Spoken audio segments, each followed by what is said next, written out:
The invasion of Ukraine has created a sense of urgency for increased cooperation among NATO members. We have seen NATO countries providing military support to Ukraine in its counter-offensive efforts. However, as the Russian invasion of Ukraine continues without a clear resolution in sight, NATO's unity is also facing some challenges. The 2023 NATO Annual Summit in Lithuanian capital involves leaders grappling with the difficult question whether Ukraine should be admitted into NATO or not. In 2008, the alliance stated that Ukraine would eventually become a member. But little progress has been made towards that goal since then. This is despite Russia's occupation of Crimea in 2014 and subsequent invasion of Ukraine in 2022. Although NATO cited its open door policy and rejected Russia's demand to commit to not admitting Ukraine, yet there is uncertainty regarding NATO's future relationship with Ukraine. Opinions vary on how Ukraine should be integrated into NATO. Some argue that admitting Ukraine would fulfill a long-standing promise and serve as a necessary deterrent against Russian aggression in Eastern Europe. However, others fear it could be seen as a provocation, potentially escalating the conflict further. Members differ in their views on the timeline for Ukraine's potential accession. For instance, Britain has suggested allowing Ukraine to bypass the Membership Action Plan program, which sets requirements for NATO candidates.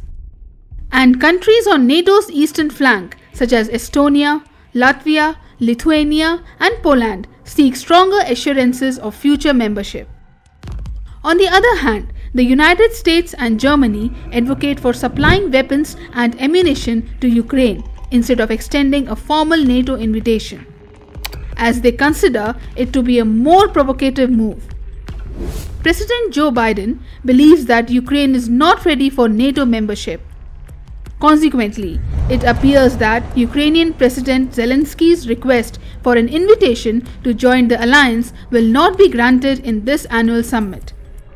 NATO Secretary General Stoltenberg has clarified that as long as the conflict persists, Ukraine will not be granted membership.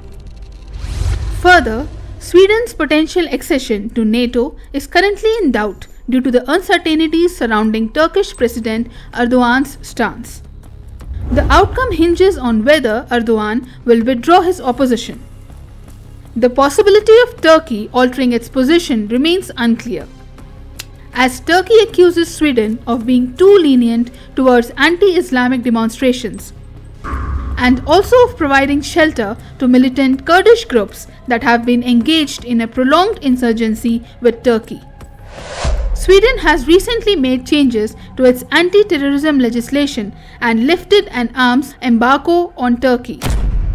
However, a recent incident involving the burning of a Quran outside a mosque in Stockholm would present another obstacle, as Turkey equated those who permitted the crime to those who perpetrated it. Unity is crucial for the effective functioning of any alliance. There are several factors that can jeopardize the cohesion of NATO. One major point of contention within NATO is whether Ukraine should be admitted into the alliance. Members lack consensus on the matter. Additionally, disagreements persist regarding NATO's updated plans for countering potential Russian invasions on Allied territories. Moreover, tensions have arisen between certain member states. For example, Turkey and United States are locked in a stalemate over the sale of F-16 fighter jets. Turkish President Erdogan prioritizes the acquisition of upgraded planes, while US President Biden insists on addressing Sweden's NATO membership first. Erdogan has attempted to exploit the NATO summit to advance Turkey's interests. Prime Minister Viktor Orban has also been delaying Hungary's approval of Sweden's membership, resulting in the US blocking arms sales to Hungary. These divisions provide an opportunity for Russia to exploit the situation. NATO has not considered the need for large-scale defense plans for many years. However, due to the conflict in Ukraine, NATO now acknowledges the importance of being prepared for conflicts with peer adversaries like Russia. NATO is compelled to increase ammunition stockpiling targets in response to Ukraine's heightened requirements. In this annual summit, NATO members will review the first defense plans formulated since the Cold War, outlining the alliance response to a potential Russian attack.